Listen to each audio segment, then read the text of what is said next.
Mexico! That's what we're talking about today.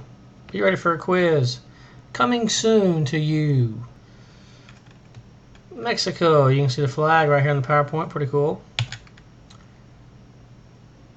A lovely lady. A parrot. Those are parrots, right?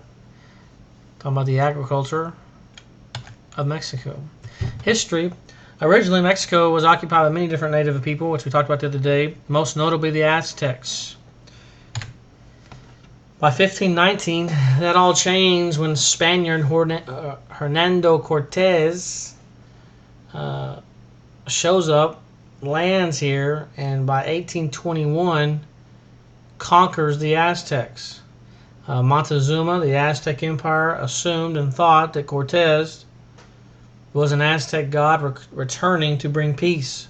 So that's how Cortez got in. They thought he was a god. He played along, got inside, and eventually tore it all down. The Aztecs had built temples, gardens, lakes, canals, all types of things. They're a very advanced society. One thing that they weren't truly advanced on was the art of human sacrifices. So they were advanced, but killed people to make the gods happy. So take 2 steps forward, 1 step back. When Cortez conquered the Aztecs, they destroyed many ancient cities, including the capital was Tenochtitlan, however you want to say it. Never been able to pronounce it. And they built Mexico City on top of the ruins of the old ancient Aztec Empire. For the next 3 centuries, Mexico was part of the Spanish Empire. Why? Because Mexico had a bunch of gold and silver, and the Spanish really liked gold and silver. Any kind of money, the Spaniards liked it, and they were going to stay there and occupy it so they could try to drain everything they could to make that money. It's all about money. The Spanish culture heavily influenced Mexican culture. They brought about the Catholic religion and the language. Probably, arguably, the 2 biggest things when describing culture are their language and religion, and they brought the 2 big ones over, Catholic religion and the Spanish language. The heritage of Mexico is still very important. The Mestizo group, or native people, is a mix between the Spanish and the natives of the area. The art reflects both European and native influences even today. So you still have some Spanish and European influence on the art that comes out of Mexico even today because of the past. Architecture, you can see the buildings here below have a Spanish feel to them. Mexico gained its independence in 1821, and Benito Juarez becomes the president. And when he becomes president, he introduces these new reforms, such as the separation of church and state, education, and even distribution of land. The rich at the time had these large haciendas, big house on ranches, and the poor had to work for them. So there's a slight difference in the 2 levels of the rich and the poor. After years of harsh and corrupt rule under Diaz and others, Civil War broke out, led by the 3 gentlemen on the middle and right of your screen, Madero, Zapata, and Pancho Villa. Led a revolt against the current Mexican government. In 1917, a new constitution was adopted. It redistributed nearly half of the land to peasants. Democracy was introduced and aided by the Institutional Revolutionary Party in 1921. Normally this is a good idea. However, the PRI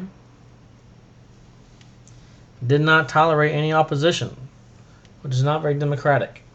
Okay, and if they don't tolerate opposition, then fraud and corruption will eventually take over, because it's greed that drives most of the folks who are incapable of dealing with an opposition group or someone against their beliefs.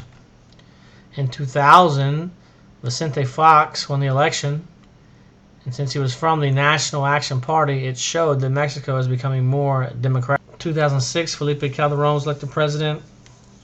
He's a Roman Catholic. He opposes abortion, euthanasia, contraception, and gay marriage.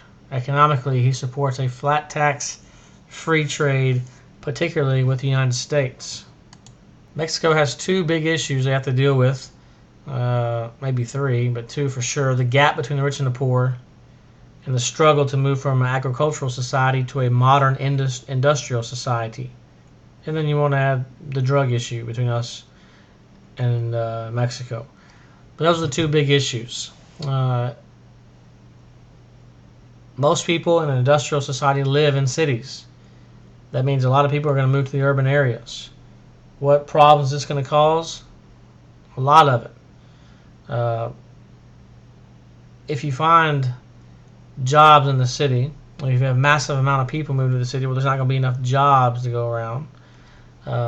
It's going to cause unemployment issues, crime, drugs, infrastructure issues, but it also will, in fact, decrease the gap between the rich and the poor. So it's kind of one way, it's going to be positive, but also negative at the same time.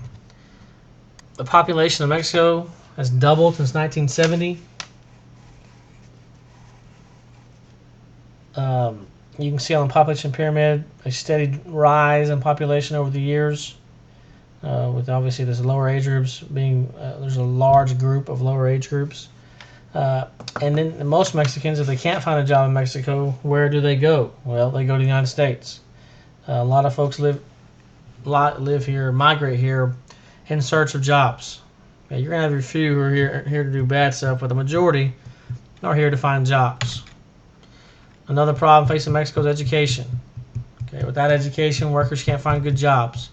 Recently, though, it's become a priority, and it's only really a priority until when money starts being allocated for education. In the last few years, it's really been allocated for that. The economy is growing. Oil is playing a big role in the economy, and manufacturing is also important. We have a trade agreement with Mexico and Canada called the North American Free Trade Act, and that has helped boost manufacturing in all three countries. That's the end of the show. Hope you dig it. Hope you know about Mexico a little bit, and we'll see you next time around. Go Rangers.